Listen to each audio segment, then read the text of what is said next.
Hello everyone, welcome back to my channel. আমরা এখন এসেছি নিতুদির বাড়িতে। নিতুদিকে তোমরা আমার এর আগের ব্লগেও দেখেছো, আমার মেজো মামার মেয়ে। তো নিতুদির শ্বশুর বাড়িতে বড় করে কালী পুজো হয়, তো আমরা তাই জন্য এসেছি। আর আসা মাত্রই সন্ধেবেলা রেডি হয়ে সেজে গুজে সবাই মিলে চলে এসেছি স্টলে।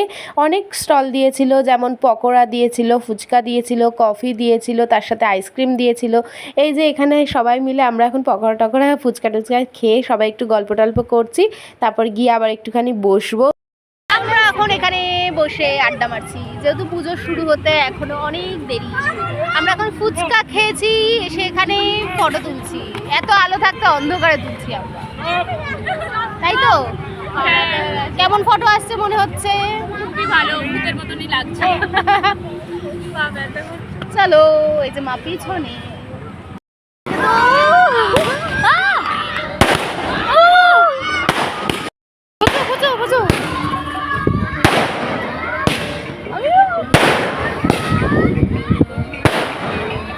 এই যে তোমরা দেখলে অনেক বাজি ফাটানো হচ্ছিল, তো খুব মজা হয়েছে। তো চলো, এবারে পুজোর সময় হয়ে এসেছে, সে কারণে এখন যাওয়া হচ্ছে জল ভরতে।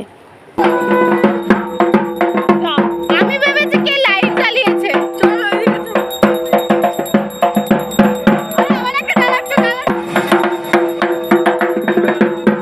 তো জল ভরা হয়ে গেছে, এবারে বাড়ি যাই, ওখানে গিয়ে পুজো শুরু হবে। আর পুজোর ভিডিওটা আমি নেক্সট ভিডিওতে দেবো। তো চলো এখন বলছি টাটা। আর যদি এই ভিডিওটা ভালো লাগে তো একটা লাইক করে দিও।